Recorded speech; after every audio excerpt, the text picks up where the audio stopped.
మొదటి useful tip, pressure కుక్కర్లో పప్పును ఇలా ఉడికించుకునే ముందు నానబెట్టుకోవాల్సిన అవసరం లేకుండానే ఇలా ప్రెషర్ కుక్కర్లో 2-3 సార్లు పప్పును కడిగి వేసుకోవాలి. నేను ఇక్కడ గోంగూర పప్పును చేస్తున్నాను కాబట్టి దీంట్లోనే ఇలా గోంగూరను, పచ్చిమిర్చి, ఆనియన్స్ని అన్నీ వేసినాక ఇలా కొన్ని వాటర్ని కూడా వేసుకోవాలి. దీంట్లోకి పసుపును 1 టీ స్పూన్ వరకు సాల్ట్ను కూడా వేసుకోండి.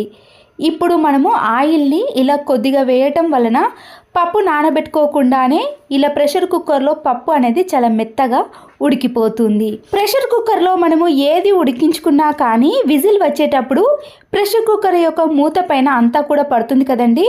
అలా పడకుండా ఉండాలంటే ఇలా మనము గ్యాస్ కట్ని తీసేసి గ్యాస్ కట్ వేసిన లోపల అలాగే ప్రెషర్ కుక్కర్ యొక్క మూతకు ఇలా వీడియోలో చూపించిన మాదిరిగా ఆయిల్ని కొద్దిగా అప్లై చేయండి. అలాగే గ్యాస్ కట్ చుట్టూ కూడా ఆయిల్ని అప్లై చేసిన తర్వాత ప్రెషర్ కుక్కర్లో మనము ఉడికించుకున్న దానికి పై వైపున ఎక్కడి వరకైతే ఇలా ఖాళీగా ఉందో అక్కడ కొద్దిగా ఆయిల్ని అప్లై చేయటం వలన మనము ఉడికించుకునేవి అనేవి ప్రెషర్ కుక్కర్ యొక్క మూత పై భాగానికి రాకుండా ఉంటాయి.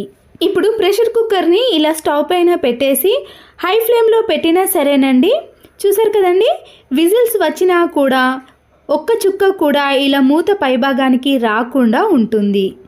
విజిల్ అంతా వెళ్ళిపోయిన తర్వాత పప్పు ఎలా ఉడికిందో చూడండి.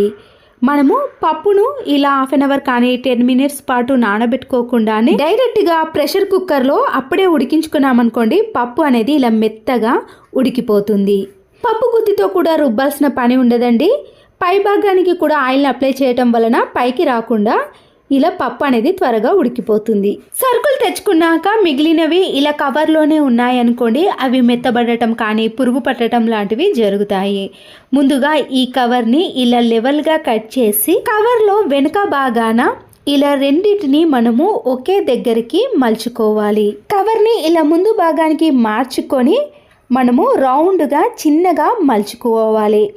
కవర్లో సరుకులు ఎంతవరకు ఉన్నాయో అంతవరకు మలుచుకొని వెనుక బాగాన మలిచినవి ఉన్నాయి కదండి, వాటిని బయటకి ఇలా అనేసామనుకోండి, అక్కడ ముడిపడిన విధంగా ఉంటుంది కాబట్టి దాంట్లోకి గాలి పోకుండా దానిలో ఉన్న సరుకులు కింద పడిపోకుండా ఇలా ఎన్ని రోజులైనా ఫ్రెష్గా ఉంటాయి. వంట చేస్తున్న సమయంలో ఇలా బొబ్బలు కానీ కాలిన గాయాలంటారు కదండి, అలా వచ్చినప్పుడు ఇలా ఐస్ క్యూబ్ని తీసుకొని ఆ ప్లేస్లో ఇలా కొద్దిసేపు మనము అప్లై చేసామనుకోండి, అక్కడ మచ్చ కానీ లేదా బొబ్బే అనేది రాకుండా ఉంటుంది. లేదా కొద్దిగా మన ఇంట్లో ఉండే నెయ్యిని అప్లై చేసినా కూడా అక్కడ చల్లగా అనిపించడం కానీ బొబ్బ రాకుండా మనకి ఉపశమనం అనేది లభిస్తుంది. ఫోన్ ఛార్జింగ్ వైర్లు ఉంటాయి కదండి, ఇలా మనము ప్రతిరోజు ఛార్జింగ్ వైర్ పెట్టడం వలన అక్కడ బెండ్ అయి వైర్ అనేది కట్ అయిపోతుంది. దానికి మనము ప్లాస్టర్ని కానీ ఇలా వైర్ని కానీ చుట్టడం లాంటివి జరుగుతాయి కదా. ఈ ఛార్జింగ్ వైర్ అనేది పాడవకుండా ఉండాలంటే పెన్ రిఫిల్లో కొన్నిటికి ఇలాంటి స్ప్రింగ్ వస్తుంది కదండి, ఆ స్ప్రింగ్ని తీసుకొని నైఫ్తో కానీ సీజర్తో కానీ పైన ఉన్న స్ప్రింగ్ని కొద్దిగా లూజ్గా చేయడం, అలాగే కింది భాగాన ఉన్న స్ప్రింగ్ని కూడా కొద్దిగా లూజ్ చేసి అప్పుడు మనము ఎక్కడైతే వైర్ బెండ్ అవుతుందో ఆ ప్లేస్లో ఈ స్ప్రింగ్ను చుట్టేసేయాలి. చూడండి, ఇక్కడ స్ప్రింగ్ వేయటం వలన వైర్ అనేది ఇక్కడ బెండ్ కాకుండా ఉంటుంది. ఈ ఛార్జర్తో మీకు ఫోన్ పెట్టి చూపిస్తాను చూడండి. మనము ఫోన్ని ఎలా పెట్టినా కూడా వైర్ అనేది బెండ్ కాకుండా చాలా రోజుల పాటు ఇలా ఒరిజినల్ ఛార్జర్ని మనము యూజ్ చేసుకోవచ్చు. మన ఇంట్లో ఇలా చాలా రకాల షాపింగ్ మాల్ బ్యాగ్స్ కానీ కవర్స్ ఉంటాయి కదండి, అలాగే పెట్టేసామనుకోండి, స్పేస్ ఎక్కువగా తీసుకోవటమే కాకుండా చూడడానికి కూడా అంత అందంగా కనిపించదు. ఈ కవర్ను ఇలా పొడవులో 2గా మలుచుకోవాలండి.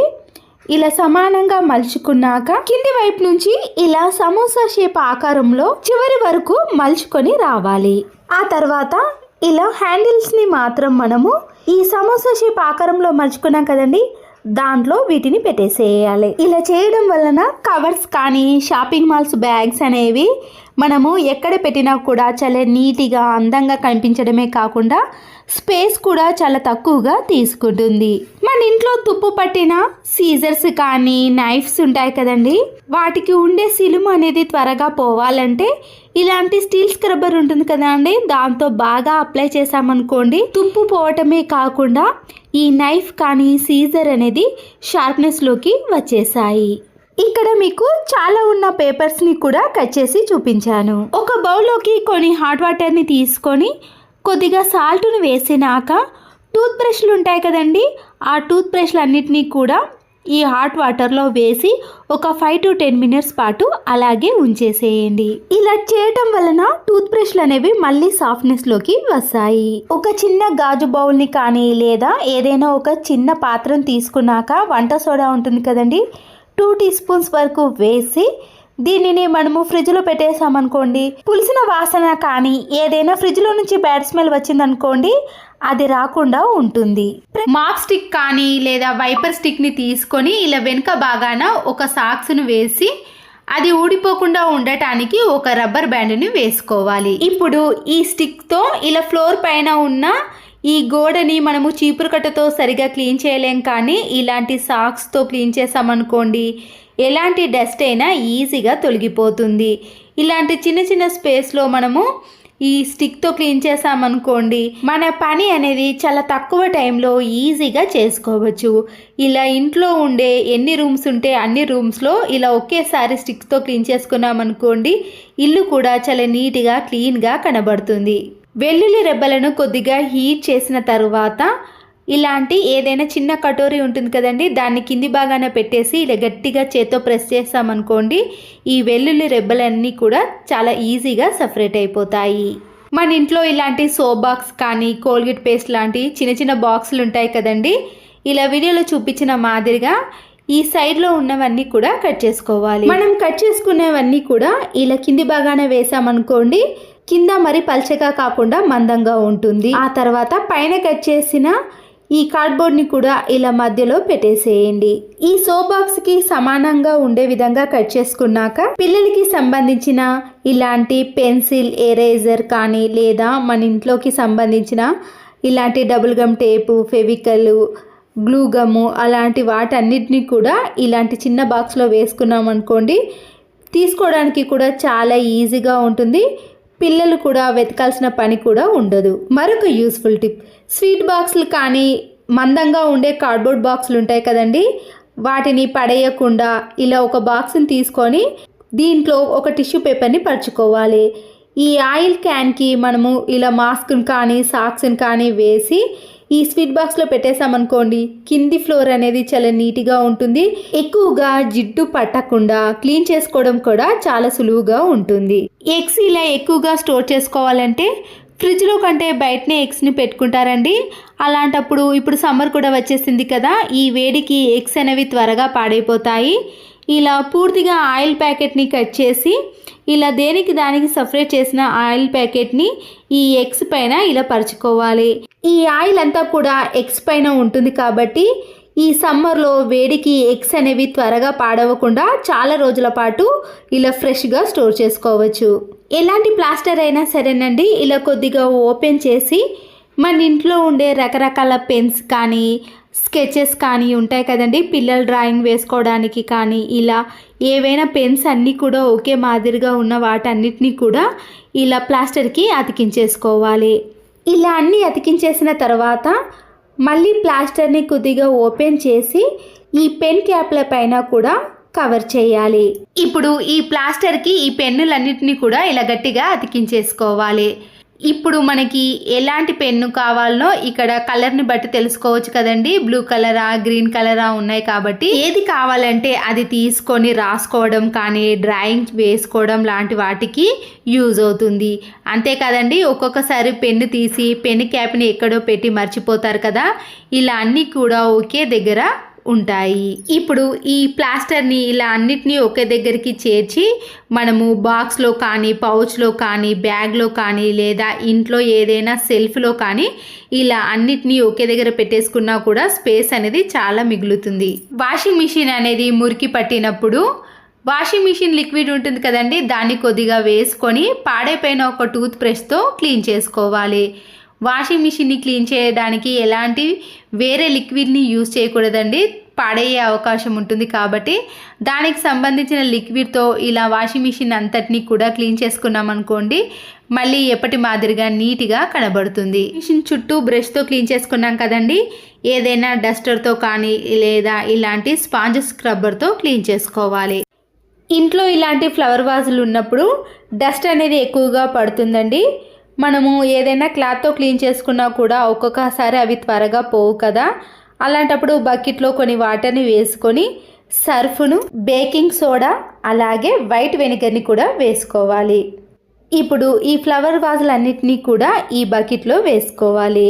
ఇలా వాటర్ అనేది ఈ ఫ్లవర్ వాజులు మునిగేంత వరకు కూడా వేసుకున్నామనుకోండి, ఫ్లవర్ వాజ్లో ఉండే డస్ట్ అనేది పూర్తిగా పోతుంది. నేను ఇక్కడ ఇలా చేసిన తర్వాత ఒక 10 మినిట్స్ పాటు అలాగే ఉంచేసానండి. ఎక్కువసేపు ఉంచకూడదు, ఎందుకంటే ఫ్లవర్ వాజ్లో మధ్యలో ఉండేది మెత్తబడి త్వరగా పాడైపోతుంది. కాబట్టి ఒక 10 to 15 మినిట్స్ మాత్రమే ఉంచి ఈ ఫ్లవర్ వాజ్లను బయటకి తీసి ఎండలో ఆరబెట్టుకోవాలి. చూడండి, ఒక 10 మినిట్స్కే దాంట్లో ఉండే డస్ట్ అంతా కూడా ఈ వాటర్లోకి వచ్చేస్తుంది. మన ఇంట్లో ఇలాంటి వైట్ కలర్ పిల్లోస్ ఉన్నప్పుడు పైన మనము పిల్లో కవర్ వేసినా కూడా ఒక్కొక్కసారి మురికి అనేది ఈ పిల్లోకి అంటుకుంటుందండి. అప్పుడు జిడ్డుగా తయారవుతుంది, క్లీన్ చేసుకోవడం కూడా చాలా కష్టమైపోతుంది. ఇలాంటి వైట్ కలర్ పిల్లోస్కి జిడ్డు అంటకుండా ఉండాలంటే ఇలా మందంగా ఉండే ప్లాస్టిక్ కవర్ని పైన కవర్ చేయాలి. ఆ తర్వాత పిల్లో కవర్ని వేసామనుకోండి, మనము ఎప్పుడు క్లీన్ చేసినా కూడా చాలా నీట్గా ఉంటుంది. క్లీన్ చేయాల్సిన పని కూడా ఉండదండి, ఎందుకంటే ఇలాంటి పిల్లో కవర్కి ఈ కవర్ని వేసాం కాబట్టి ఎప్పుడు చూసినా కూడా చాలా నీట్గా కనబడుతుంది. ఇలాంటి డ్రెస్లు వేసుకున్నప్పుడు ఒక్కొక్కసారి నెక్ అనేది పెద్దగా అయ్యి ఇలా పిన్నిస్ కానీ లేదా స్టిచ్చింగ్ అనేది చేసుకుంటూ ఉంటామండి. ఏదైనా అర్జెంట్ టైంలో మనము స్టిచ్చింగ్ వేయాల్సిన పని లేకుండా ఇలా ఒక పిన్నిస్ని మనము ఎక్కడైతే ఎంత పెద్దగా ఉందో అంత పెద్దగా ఇలా మలుచుకొని ఇలా వీడియోలో చూపించిన మాదిరిగా మనము ఈ లోపటి సైడ్ నుంచి ఈ పిన్నిస్ని పెట్టేసామనుకోండి, మనకి నెక్ అనేది ఎంత కావాలనుకుంటున్నామో అంత సైజులోనే ఉంటుంది. ఇలా డ్రెస్లు అనేవి కుట్టించుకున్న తర్వాత మనము నెక్ పెద్దగా ఉంటే అస్సలకి వేయలేం కదండి. అలాంటి వాటిని కూడా మనము ఇలా ఒక్కో పిన్నిస్తో స్టిచ్చింగ్ వేయకుండానే చిన్నగా చేసుకోవచ్చు. ఇలాంటి డ్రెస్లే కాదండి, పిల్లల యొక్క షర్ట్స్ కానీ టీ షర్ట్స్ కానీ ఏవైనా సరేనండి, ఇలా నెక్ పెద్దగా ఉన్నప్పుడు మీకు ఇక్కడ క్లియర్గా చూపిస్తున్నాను చూడండి. ఎక్కడి వరకు లూజ్గా ఉందో అక్కడి వరకు ఇలా క్లాత్ను రెండుగా మలుచుకొని ఇలా పిన్నిస్ పెట్టేసామనుకోండి, అక్కడ మనకి ఇలా చిన్నగా మారిపోతుంది. స్టిచ్చింగ్ వేసే టైం లేనప్పుడు కానీ నెక్ అనేది ఇలా నీట్గా చిన్నగా మారాలంటే ఒక పిన్నిస్ ఉంటే సరిపోతుంది. చూడ్డానికి కూడా ఇలాంటి డ్రెస్లు అందంగా కనబడతాయి, మన డ్రెస్లు అనేవి పాడవకుండా ఉంటాయి. అంతేకాదండి, శారీస్కి ఇలాంటి బ్లౌజులు స్టిచ్చింగ్ వేసుకున్నప్పుడు ఒక్కొక్కసారి నడుము దగ్గర లూజ్ అవ్వటం కానీ హ్యాండ్స్లో లూజ్ అవ్వటం లాంటివి జరుగుతూ ఉంటాయి కదండి.